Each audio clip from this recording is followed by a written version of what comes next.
The darkness between the stars was not empty. Something ancient stirred in the cold void where no light had ever touched. It had no name for itself, but if it could speak the languages of 1,000 dead worlds, it might call itself hunger. It might call itself the end of all things. The creature had been sleeping for so long that entire galaxies had been born and died while it rested. Now it woke because something had changed in the universe.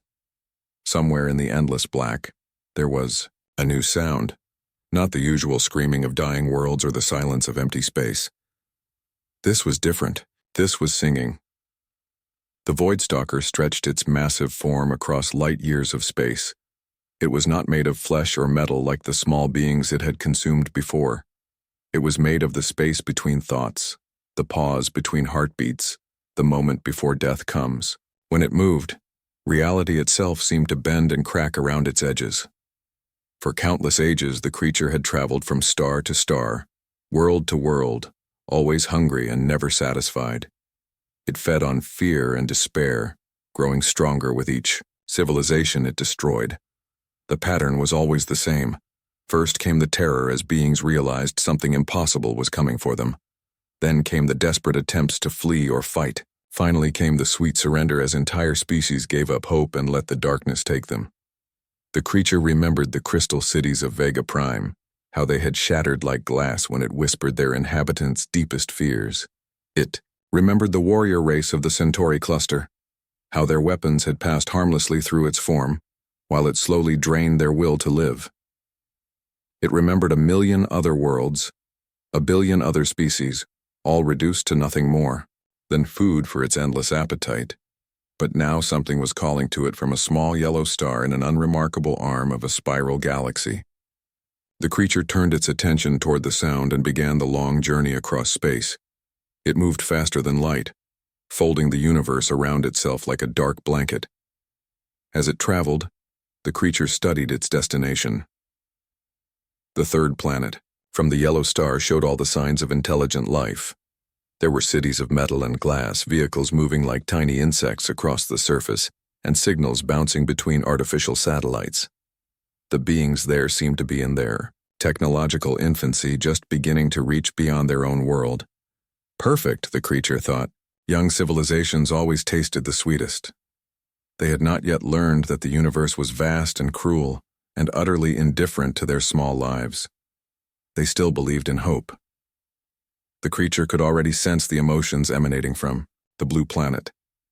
There was anger and greed and violence, just as it had expected. These beings fought each other over resources and ideas, just like all the others. They would be easy to break. But there was something else mixed in with the familiar darkness, something the creature had never encountered before in all its eons of hunting. It was warm and bright and completely alien to its understanding. The creature dismissed it as unimportant. Whatever strange emotion these beings possessed, it would not save them from their fate. On Earth, Dr. Jiwan stared at the computer screen, in disbelief. The data from the Deep Space Observatory made no sense. According to the instruments, there was a massive object moving toward the solar system at impossible speeds. But when they pointed their telescopes in that direction, they saw nothing but empty space. "Run the scan again," she told her assistant. "There has to be an error." But the results were the same every time. Something was out there. Something so large it should have been visible from halfway across the galaxy. Yet their most powerful telescopes could not see it. It was as if the object absorbed light instead of reflecting it. Other observatories around the world were reporting the same readings. The object was still months away from Earth, but it was definitely coming their way.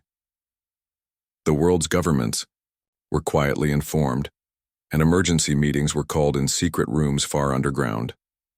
Meanwhile, ordinary people went about their daily lives, unaware that something ancient and terrible was approaching their small blue world. In Seoul, a maintenance worker named Minho finished his shift at the subway station and walked home through the busy streets. The city lights reflected off the windows of tall buildings, and the air was filled with the sounds of traffic and conversation. Minho stopped at a small shrine on his way home, as he did every evening. He lit a stick of incense and said a quiet prayer for his family's health and happiness. He also said a prayer for his co-workers, and for the strangers he had helped during his shift, and for anyone else who might need comfort in the world. It was a simple ritual that brought him peace. Minho had learned long ago that life was full of suffering, but it was also full of small moments of kindness and beauty. The trick was to pay attention to both. Across the city, millions of other people were finishing their own daily routines. A teacher named So-young was grading papers late into the night, thinking about how to help a struggling student. A farmer named Dong-soo was checking on his crops under the starlight, grateful for another day of good weather. An elderly man named Gisu was preparing dinner for his wife, who had been sick for many weeks. None of them knew that their quiet acts of love and care were sending ripples across space. None of them realized that something in the darkness between stars was beginning to take notice of their small blue world, for reasons it did not yet understand. The Void Stalker continued its approach, confident in its power and certain of its victory. It had destroyed civilizations that spanned entire star systems. It had consumed beings of pure energy and creatures made of living metal. What possible threat could these simple flesh and bone creatures pose to something that had existed since the universe was young? But as the creature drew closer to Earth, it began to feel something strange, a sensation it had never experienced in all its countless years of hunting. For just a moment, the endless hunger that drove it seemed to quiet. For just a moment, the creature almost felt something that might have been curiosity instead of appetite. The feeling passed quickly, dismissed as a meaningless fluctuation in its ancient mind. The creature refocused on its target and prepared to begin the harvest that would feed it for another 1,000 years. Earth continued to spin peacefully in its orbit, unaware that its greatest test was approaching from the darkness between stars. The first sign that something was wrong came at 3 in the morning. Soul time. Every electronic device in the city began to flicker and fail. Streetlights dimmed to a sickly yellow glow. Cell phones displayed nothing but static. Television screens showed only darkness that seemed to move and writhe like a living thing. Dr. Jiwon was still at the observatory when the power grid began to collapse. Emergency generators kicked in, but even they struggled to maintain steady power. Through the building's windows, she could see the city below falling into an unnatural twilight. "It's here," she whispered to her assistant. Whatever was coming, it's here. Above the Earth's atmosphere, the Void Stalker had arrived.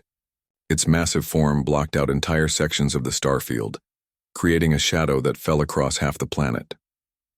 The creature did not land or take any physical form that human eyes could easily understand. Instead, it simply existed in the space above their world, a presence so alien and terrible that reality itself seemed to recoil from it. The creature began its work the same way it always had. First it would break their spirits, then it would feast on their despair. It reached out with tendrils of pure darkness, touching the minds of millions of humans at once. In downtown Seoul, office workers looked up from their desks to see shadows moving independently of their sources.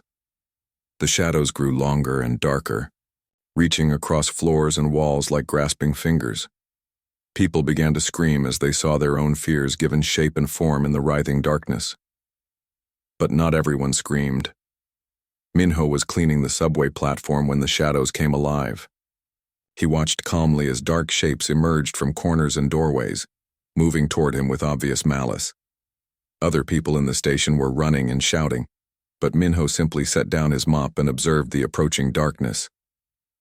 The shadows reached him and began to take the shape of his worst memories. His father's angry face appeared in the writhing mass, shouting the cruel words that had haunted Minho's childhood.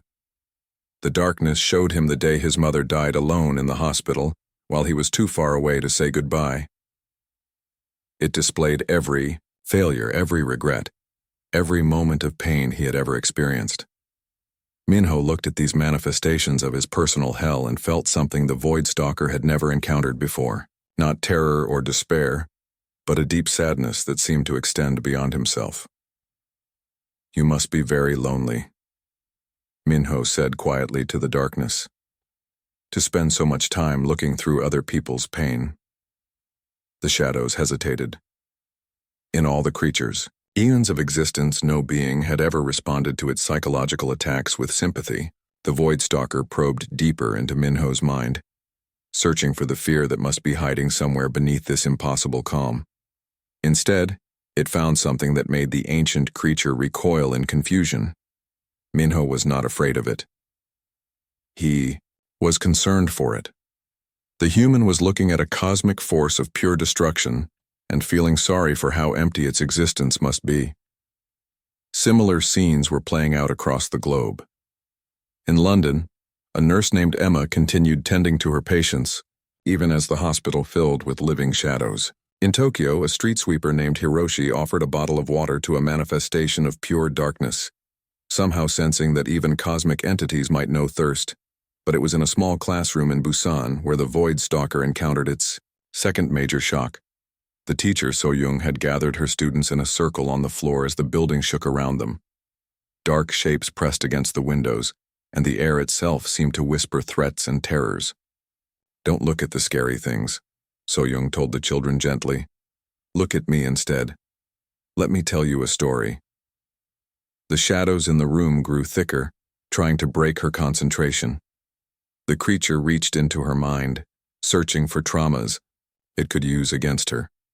It found the memory of her brother's death in a car accident, the night her father left and never came back, the diagnosis that meant she would never have children of her own.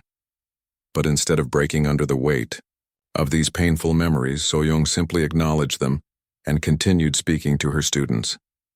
"Once upon a time," she said, her voice steady despite the chaos around them, "there was a very sad monster who lived all alone in the dark between the stars."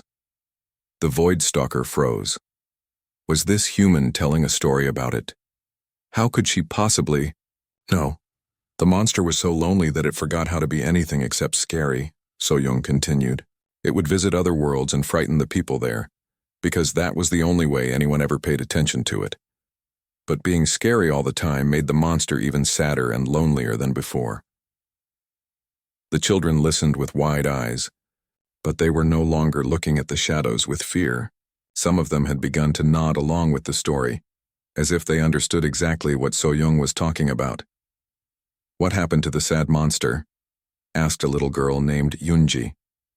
"Well," So-young said, glancing up at the writhing darkness above them, "maybe someone needs to tell it that it doesn't have to be scary anymore. Maybe someone needs to be its friend." The Void Stalker's assault faltered completely. Across the planet, its manifestations began to waver and fade. The creature had never experienced anything like this before. Instead of cowering before its power, these humans were treating it like something that deserved compassion. In the countryside outside Daegu, a farmer named Dong-su stood in his field and looked up at the unnatural darkness that covered the sky. He could feel the weight of the creature's attention pressing down on him, searching through his memories for weapons to use against his sanity. The darkness found plenty of material to work with. The year of drought that nearly destroyed his family's farm, the death of his son in military service, the slow decline of his wife's health as cancer took her away piece by piece. But Dong-su had learned long ago that life contained both joy and sorrow in equal measure. He had also learned that dwelling on pain only made it stronger, while acknowledging it with acceptance allowed it to pass. "You carry a lot of hurt," he said to the presence he could feel watching him. "It must be hard to be so angry all the time." The creature tried to intensify its attack, pouring more darkness into the old farmer's mind. But Dong-su simply continued tending his crops, occasionally glancing up at the writhing shadows with what looked almost like concern. By dawn, the Void Stalker had withdrawn its immediate assault. Not because it had been defeated, but because it was experiencing something completely alien to its nature. For the first time in its existence, the creature was confused. These humans were not reacting according to any pattern it had ever encountered. They should have been begging for mercy or plotting desperate attacks. Instead, they seemed to be worried about its well-being. The creature pulled back to consider this development. It had consumed entire galactic civilizations without encountering anything like this response. What was different about these strange beings on their small blue world? And why did their concern feel so much more dangerous than their fear ever could? The Void Stalker floated in the darkness above Earth, trying to understand what had gone wrong. For 3 days, it had attempted to break these humans using every method that had worked on 1,000 other worlds. Yet instead of the usual terror and despair, it kept encountering something that made no sense to its ancient mind.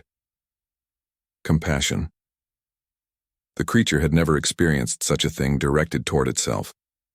Other species had shown kindness to their own kind, but when faced with cosmic destruction, they had always responded with fear or anger or hopeless desperation. These humans were different. They looked at pure evil and somehow saw something worth caring about. It was infuriating. It was impossible. It was beginning to change something deep inside the creature that it did not want to examine. On the 4th day, the Void Stalker decided to end this confusion once and for all. It would manifest its true form above their largest cities and crush their spirits through sheer overwhelming terror. It would show them something so horrible that their strange compassion would finally break, and it could feed as it always had. The creature began with soul. As the sun set over the city, the sky itself seemed to tear open like fabric. Through the rip in reality came something that had never been meant for mortal eyes to see. The Void Stalker revealed itself as a writhing mass of living darkness, vast beyond comprehension, with what might have been faces or eyes or mouths constantly forming and dissolving in its shifting surface. The temperature dropped 20 degrees in an instant. Windows cracked from the pressure of its presence. Birds fell dead from the sky, and even the bravest humans felt their minds recoil from the sight of something so fundamentally wrong that it hurt to perceive. Most people did exactly what the creature expected. They screamed and ran and hid in whatever shelter they could find. The familiar taste of terror began to feed the Void Stalker's hunger, and for a moment it felt the satisfaction of a successful hunt. But then it noticed the exceptions. Minho stood in the subway station, looking up through the concrete ceiling as if he could see the cosmic horror hovering above the city. Other people were rushing past him toward the exits, but he remained perfectly still. The creature focused its attention on this strange human who had shown it sympathy before. The Void Stalker pressed its full psychic weight against Minho's mind, showing him visions of the end of everything. It displayed the deaths of billions of beings across the galaxy. It revealed the moment when the last star would burn out and the universe would fall into eternal darkness. It made him see his own death and the deaths of everyone he had ever loved, over and over again. Minho absorbed these terrible visions without flinching. When the assault was finished, he slowly knelt down on the cold subway platform and closed his eyes. "I cannot imagine how alone you must feel," he said quietly. The creature recoiled as if it had been struck. Minho was not speaking to the air or to some distant god. He was speaking directly to it, with the same gentle tone someone might use to comfort a frightened child. "All those years in the empty space between stars," Minho continued. "No one to talk to. No one who understood you. No wonder you learned to make others afraid. Fear was probably the only way anyone ever noticed you were there." The Void Stalker tried to attack again, but something was happening that it could not understand. Its rage and hunger were being overwhelmed by a sensation it had never experienced.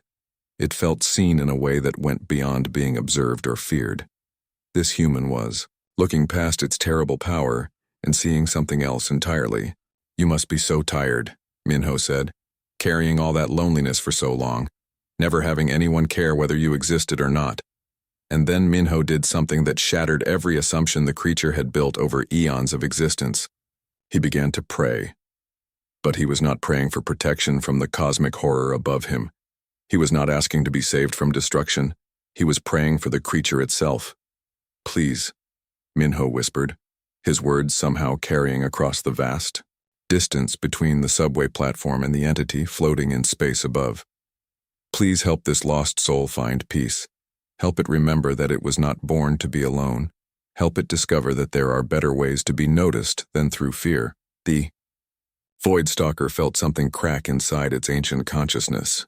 In all its eons of existence, spanning the rise and fall of galactic civilizations, No being had ever prayed for its well-being. It had been worshipped out of terror and cursed out of hatred, but never had anyone asked for it to find happiness.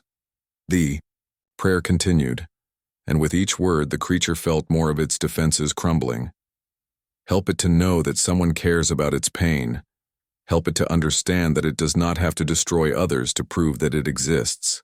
Help it to find the love it has been searching for in all the wrong places. Across the city, other humans began to sense what Minho was doing. So-young, still protecting her students in the darkened classroom, began to speak softly to the presence she could feel looming overhead. "It's okay to be scared," she said, as if addressing one of her students rather than a cosmic force of destruction. "Everyone gets scared sometimes, even things that seem very big and powerful." In her classroom, little Yunji looked up at the shadows on the ceiling and asked, "Is the sad monster still sad?" "I think so," So-young replied. "But maybe it's starting to feel a little better."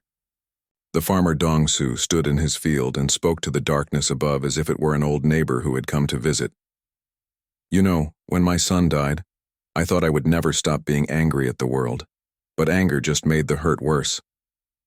The only thing that helped was when people started being kind to me, even when I didn't deserve it." In the city, a street musician named Hyeri took out her violin and began to play. She could see people running in panic around her, but she felt drawn to create something beautiful instead of adding to the chaos. Her music drifted up through the air, a gentle melody that spoke of comfort and understanding.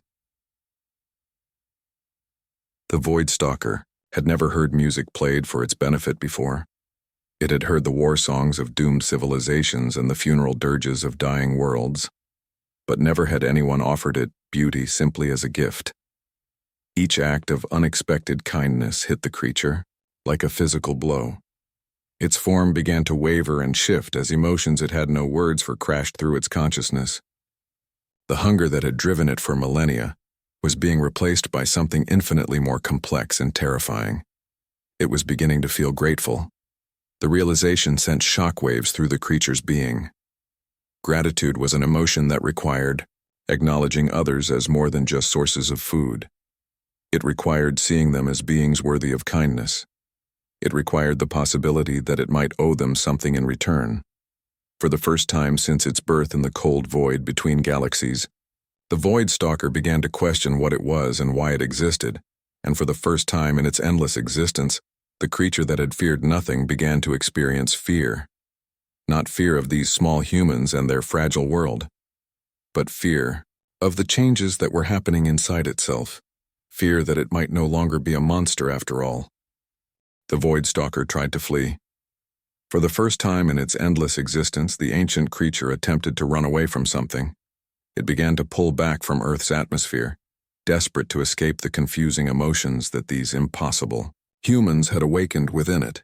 But something held it in place. Not gravity or any physical force, but something far stronger. The creature found itself drawn back toward the small blue planet like a moth to flame, unable to resist the pull of something it had never experienced before. These humans cared about it. Actually cared. The thought was so alien to the creatures, understanding that it could barely process what was happening to its ancient mind. The Void Stalker had spent eons defining itself through the fear and hatred of others. It was the thing that civilizations warned their children about in bedtime stories. It was the darkness that heroes rose up to fight. It was the ultimate enemy, the final destroyer, the end of all hope. But these humans were offering it something that threatened to destroy everything it thought it knew about itself. They were offering it friendship. Unable to escape and unwilling to continue its assault, the creature began to experiment with something it had never tried before. Instead of manifesting as an overwhelming force of cosmic terror, it began to appear in smaller, less threatening forms. The first test came in a small park in Seoul where an elderly man named Gisu was feeding pigeons despite the chaos happening around the city. The Void Stalker manifested as a shadow about the size of a person, careful to keep its presence subtle and non-threatening. Jisoo looked up from scattering breadcrumbs and noticed the shadow standing nearby. Any reasonable person would have run away, But Gisu had lived through war and poverty and the death of most of his friends. He had learned that fear was often just loneliness wearing a scary mask. "You look hungry," Gisu said simply, and held out a piece of bread. The shadow form of the creature stared at the offering. In all its eons of existence, no being had ever offered it food. The gesture was so unexpected that the Voidstalker found itself reaching out with a tendril of darkness to accept the bread. The moment its essence touched the simple piece of bread, something extraordinary happened. The creature experienced taste for the first time. Not the bitter flavor of fear that it usually fed on, but something warm and wholesome and given freely out of kindness. It was the most beautiful thing the Voidstalker had ever experienced. The creature's form began to shift and change, becoming less solid shadow and more like smoke mixed with starlight. For just a moment, Gisu could see points of light twinkling within the darkness like distant suns in the night sky. "Better?" Gisu asked with a gentle smile. The creature could not speak, but somehow the old man seemed to understand its gratitude. Word of these strange encounters began to spread through social media and news reports. Despite the government's attempts to control information, people started sharing stories of peaceful meetings with the cosmic entity that had terrified the world just days before. A child named Unji posted a video of herself drawing pictures and holding them up to a small patch of moving shadow that watched her work. In the video, the shadow seemed to lean forward with interest each time she finished a new drawing, as if it had never seen art created just for the joy of creation. "This one is you," Unji explained to the shadow, showing a picture of a dark figure surrounded by colorful flowers and smiling faces. "But you don't have to be scary anymore, you can be happy instead." The shadow in the video trembled, and viewers around the world could swear they saw something that looked almost like tears falling from its formless surface. Scientists tried to study these interactions, but their instruments could barely detect the creature when it appeared in these gentler forms. Dr. Jiwan and her team worked around the clock to understand what was happening, but they kept coming back to the same impossible conclusion. The cosmic entity was learning to be human. Not physically, of course. The Voidstalker was still a being of pure energy and consciousness that existed on a scale beyond human comprehension, but it was beginning to understand human emotions and motivations in a way that was changing its fundamental nature. The creature started visiting different parts of Earth, always in small manifestations that would not cause panic. It appeared to a lonely teenager in Tokyo who was sitting by herself at lunch, simply providing silent company until the girl smiled for the first time in weeks. It manifested near a homeless shelter in New York, somehow ensuring that the building's heating system worked perfectly, despite the bitter winter cold. Each act of quiet kindness taught the creature something new, about what it meant to help rather than harm. The hunger that had driven it for eons was slowly being replaced by something it had no name for. If it could have understood human language, it might have called it purpose. But the most significant change came when the creature encountered Jamin, a young scientist who had been studying the reports of peaceful contact. Instead of running experiments to understand the entity's weaknesses, Jamin had been researching ways to communicate with it more effectively. "I know you can understand us," Jamin said to a shimmering patch of air that seemed to bend light around itself. "And I think you're trying to understand yourself too. That must be confusing after so many years of being one thing and suddenly discovering you might be something else entirely." The creature's manifestation became more solid, taking the form of a tall figure made of swirling stars and cosmic dust. It was still clearly not human, but it no longer felt like a force of pure destruction. Instead, it seemed curious and almost vulnerable. "Change is scary," Jamin continued. "Even when it's good change. I think you're discovering that you don't have to be alone anymore, and that's probably the most frightening thing of all, because if you're not alone, then you have to care about others, and caring about others means you can be hurt." The star figure nodded slowly, a gesture so human and recognizable that Jamin felt tears come to his eyes. "But it also means you can be loved," Jamin added softly. The creature's form began to pulse with warm light, and for the first time since its birth in the cold void between galaxies, the Voidstalker began to understand what love might feel like. It was terrifying. It was wonderful. It was everything it had been missing without knowing what it lacked. The entity that had once consumed entire civilizations was beginning to learn that being cared for was infinitely more nourishing than being feared. The darkness that had defined it for eons was slowly giving way to something that might eventually be called light. But transformation is never easy, even for cosmic forces. The creature still struggled with its new understanding of itself and its place in the universe. It had spent so long being the monster in everyone else's story that it had forgotten it could choose to be something different.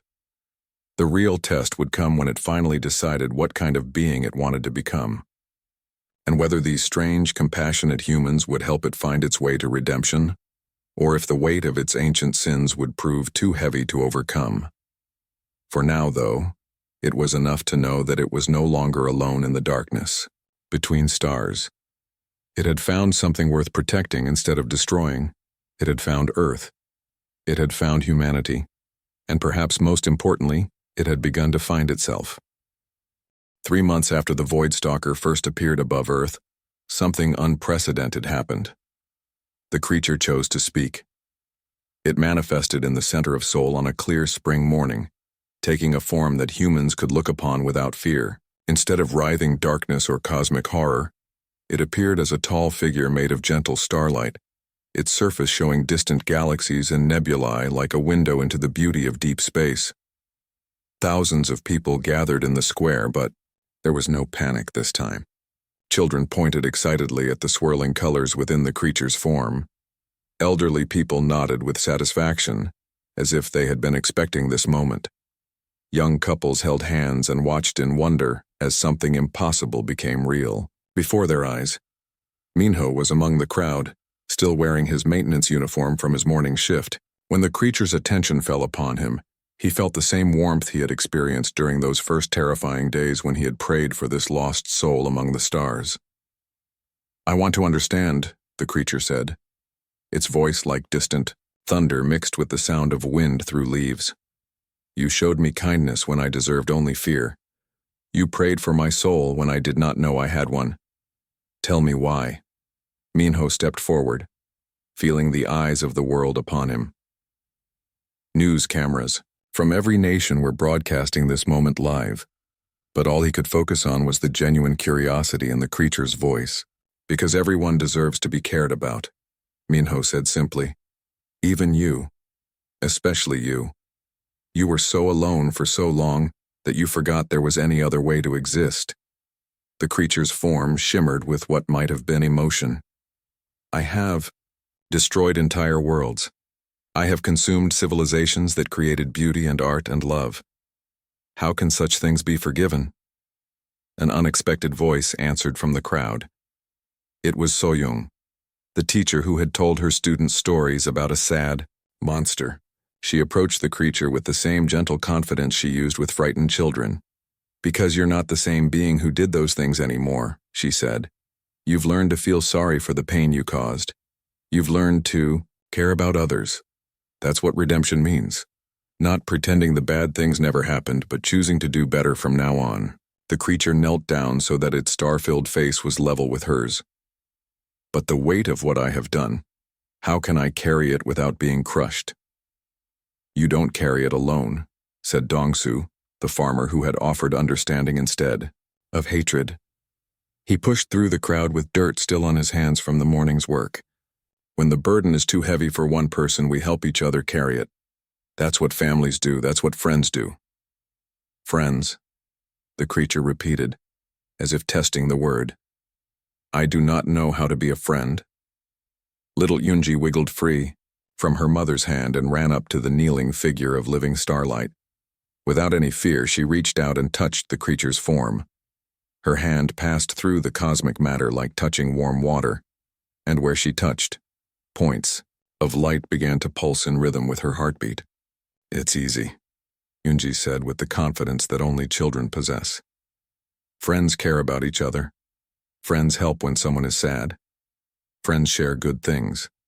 And friends forgive mistakes." The creature stared at this small human who saw No difference between befriending a cosmic entity and making friends with children at school. You would be my friend, even knowing what I am? You're not scary anymore, Unji said matter-of-factly. You're just lonely. I'm good at helping with lonely. Something fundamental shifted in the creature's being at that moment. The last walls it had built around its heart during eons of isolation finally crumbled.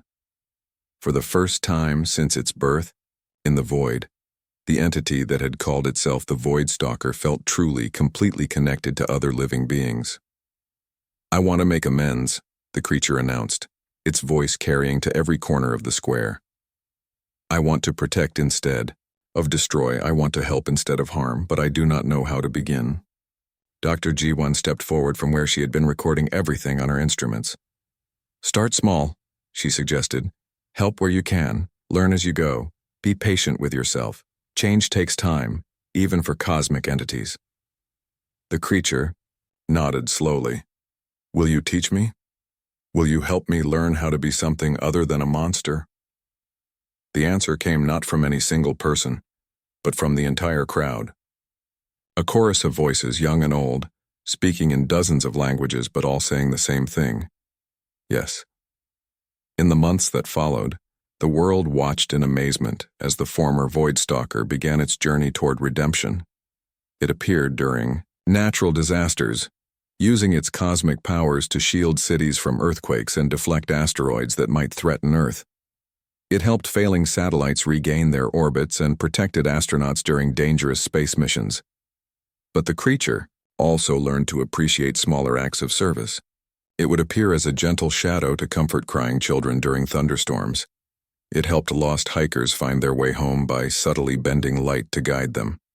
It ensured that solar panels worked more efficiently during cloudy days, and that wind turbines caught every available breeze. The entity developed a special fondness for helping the same humans who had first shown it kindness. It made sure that Minho's subway station always had perfect lighting, and that his commute home was safe and pleasant. It helped So-young's classroom plants grow strong and healthy, creating the perfect environment for learning. It brought gentle rains to Dong-su's farm at exactly the right times for his crops to flourish, and it became Yoonji's most devoted protector and friend. The little girl would often be seen in the park, apparently playing alone but actually having animated conversations, with patches of shimmering air that adults could barely perceive. She would draw pictures of her cosmic friend and leave them at the base of trees, where they would mysteriously disappear overnight.